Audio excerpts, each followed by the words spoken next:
Hello, good evening. I'm flattered to be here. I'm going to read a brief excerpt from my book, The Guilty, which is a short story collection. The final short story is called Amigos Mexicanos, Mexican Friends. I had the idea for this story while reading the correspondence between Jack Kerouac and William Burroughs. As you might know, William Burroughs went to live to Mexico, and there he killed his wife, and he found a lawyer that freed him immediately, so he never knew Mexican jails. And his friend Jack Kerouac wanted to go down to Mexico, but he got a little bit scary of going to such a violent country, and he sent a letter to William Burroughs asking him, "Bill, do you think Mexico is a safe country for me?" And William Burroughs answered, "Well, don't worry, Jack. Mexicans, they only kill their friends." So, since Jack Kerouac had no friends in Mexico, he could go safely there. And that tells a lot about Mexican hospitality. So this is a story of an American journalist who goes to Mexico, and he wants to write a piece about all the problems and the violence and the corruption in Mexico, but the kind of trip he takes is difficult for him because he never sees something really outrageous. So here you have an American journalist looking for problems in a country with a wealth of problems, but suddenly he can't find any problem. So he gets to know some people who become Mexican friends and try to solve the situation, finding some problems for him. And so he in order that he can write his piece.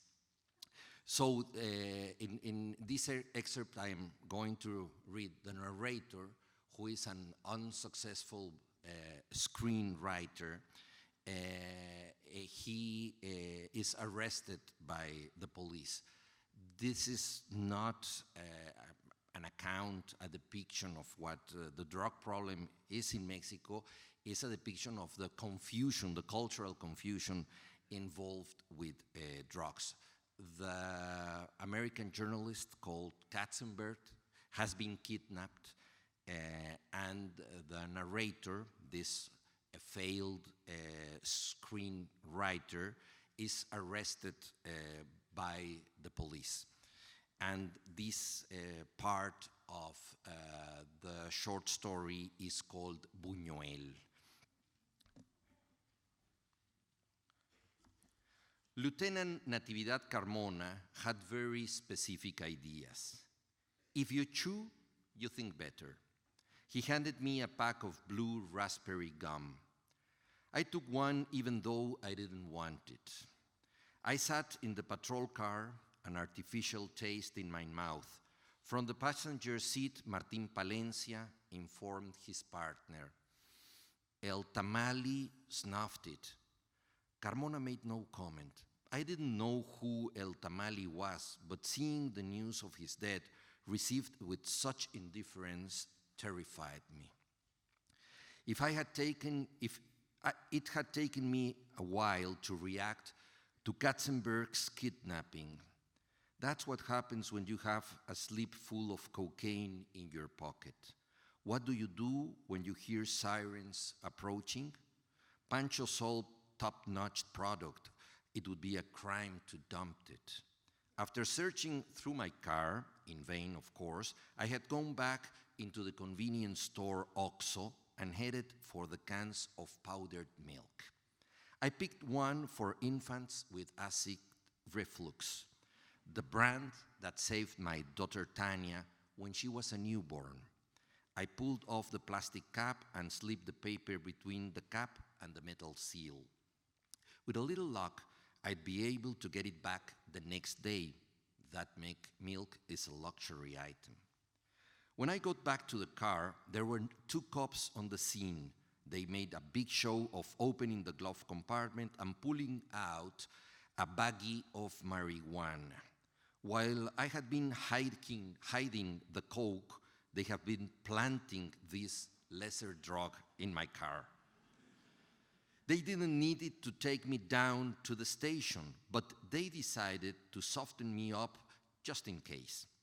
I was about to slip them a bill with traces of something more incriminating than marijuana on it, when a rat gray car with lights on its roof screeched to a stop in front of us. Its brakes squealed in that magnificent way police cars never seem to pull off in Mexican movies. That's how I met officers Natividad Carmona and Martín Palencia. They had ferrety hair and manicured fingernails. As I watched them go over the car with deadbeat delight, I noticed a scar on Carmona's forehead and, much more worrying, a Rolex on Palencia's wrist. They treated the uniformed cops with utter disdain. They found my Screenwriters Guild ID and the bag of marijuana. I was surprised at how easily they broke it down. "Look, Daddy-O," Carmona said to one of the cops, "you really think a filmmaker's going to get high on skunk weed like this?" He gestured at me, and his voice took on a respectful note. "The artist is into much, much finer things." He handed the bag to the cop. "Take that shit away."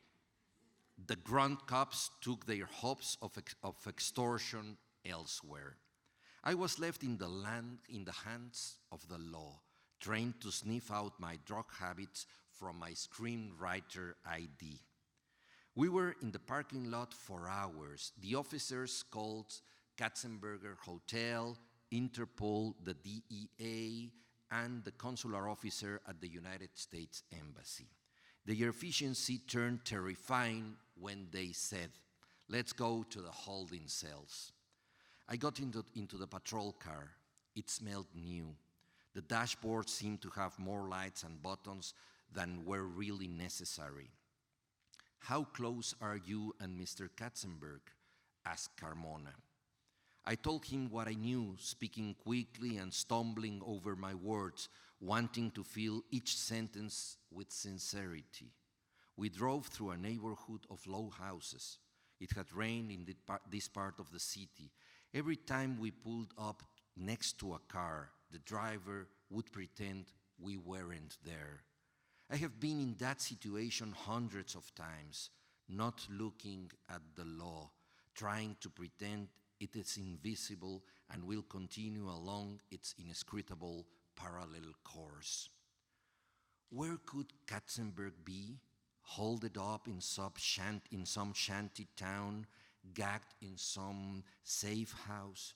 I imagine him being dragged by his kidnappers in a series of confusing shots, a back pushing forward into a rolling fog, a body with its hands tied, already lifeless, being dragged through the dirt, a corpse on its way to becoming anonymous, just a faceless victim, the product of a random misunderstanding, an inert mass licked eagerly by feral dogs. I imagine an atrocious end for Samuel Katzenberg to avoid thinking about my own. 30 years in the city is enough to think that a trip to the holding cells doesn't always come with a return ticket. But there are exceptions, I thought. People who make it through a week eating newspaper in a ditch, people who survive 15 ice pick wounds, people who are electrocuted in bathtubs full of cold water and live to tell their tale, though nobody believes them. I try to reassure myself by thinking about hideous possibilities in great detail. I imagine myself deformed but alive, ready to terrify my daughter Tanya with my embrace, horrendous but with the right to a future.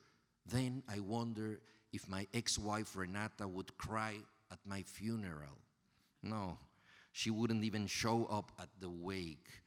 She wouldn't be able to handle my mother hugging her and saying sad, tender words meant to console her for being guilty of my death. I wouldn't have sunk into such melodrama if I had been in clear danger. The patrol car smelled good. I was chewing blue raspberry gum. We were driving along calmly, obeying stoplights. But in some basement, El Tamale had snuffed it. So you're a filmmaker then, Martín Palencia asked suddenly. I write screenplays. Let me ask you this. That Luis Buñuel did every fucking drug, didn't he? I have a ton of movies at home, the pirated stuff we've confiscated from the Tepito black market. All due respect, but I think Buñuel was balls deep. You can tell he was a total druggie, a total visionary. For me, he's the boss of bosses, like the Tigres del Norte say. The kingpin of cinema, the only one who really and truly had square balls. Palencia gestured wildly in support of his theory, and his eyes twinkled as if he had already spent a lot of time trying to explain this. Let an old man like that do whatever drugs he wants. I always say Shakespeare was a fag.